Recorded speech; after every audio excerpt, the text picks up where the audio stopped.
So when I was little, I would see things coming into my room at night, and it would really freak me out because I didn't know who these people were. Like, or if sometimes they didn't even seem like people; they seemed like, I don't know. Sometimes they were just shadows that were moving in the room, even though there was nothing moving.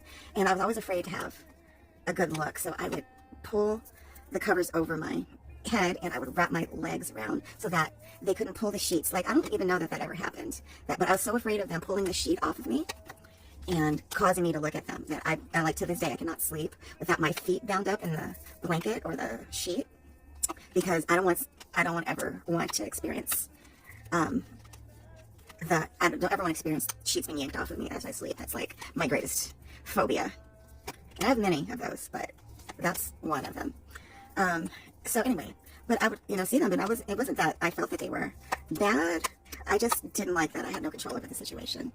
And that is a running theme in my life, is that it's not even that the thing I am afraid of is necessarily so scary. It's that I haven't had control over it. So in my many years, my 50 plus years, I have learned to get more comfortable with not having control over things.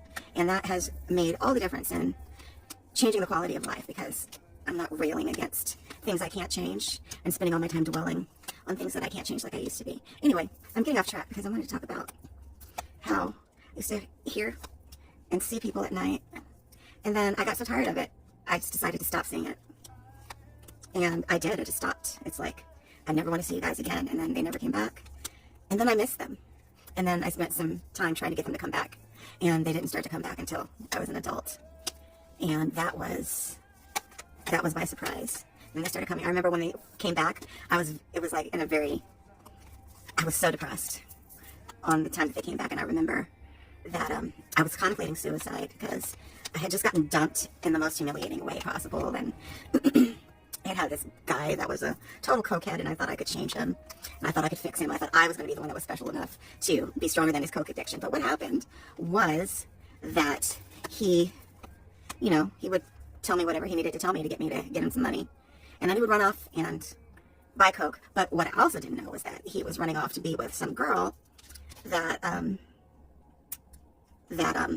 he basically he had impregnated. And he had propped her up on the money that I was giving him. So he had, put her up in this nice place. And he was always needing money. And it was so stupid. He even got me to pay his child support.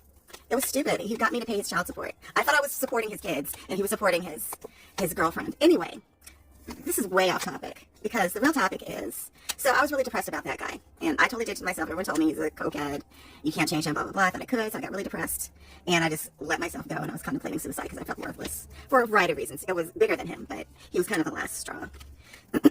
So I was laying in bed thinking about dying, and this old woman started to poke her head around the corner, and I was like, who are you? And I was just kind of out of it. I was kind of like half dreaming, half awake, half not really. But she came in and she was like, oh sweetie, I'm so sorry. Oh, poor baby. And she comes over to me. She's wiping my head and rubbing my face, and she's just been so loving and caring. And it felt nice, but it also felt weird. And I was like, something's weird about this. One, I don't know who this lady is. And I noticed more people were coming in the room, and it was just all this, these dark, shadowy kind of people. And then suddenly, I'm finally getting the hint. I'm like, oh my gosh, this is not a good situation. And then I realized as she's trying to, as she's stroking my face on one side, and I noticed she's stroking one side of my body. And I knew, I said, and I just connected with her in my head, and I said, you're trying to give me a stroke. And if you keep doing that, I'm going to have a stroke, and that's what you're trying to do. You're trying to kill me. And I went to grab her hand to stop her, but she disappeared in that moment, and then they all disappeared from my room. And then I remember, then it came flooding back to me. I was like, oh, those were like those shadow people that used to come to my room when I was little. And yeah, and then I was like, I guess that's back. So that's how it came back to me. And ever since then, I mean, most nights, more often than not, there is somebody that comes and sits on my bed, or, just somebody comes, stands over me. And, sometimes I choose to see them, sometimes I don't. But it kind of broke it back, but it brought it back and broke through that dam that I had created in myself, where I was never going to allow myself to be scared like that again. And now I'm not scared. It's kind of sometimes I'm like, what do you guys want? And other times I'm like, oh, thank you for being here. Thank you for watching over me. Because they always are. And I don't know why I'm even telling this story. I just wanted to. But yeah, that's my story of my, that's how I started seeing people that weren't there and hearing things, but they are there. They're there for all of us. We just have to be willing to see them. And I'm willing to see them now. So that's that. Thank you for listening.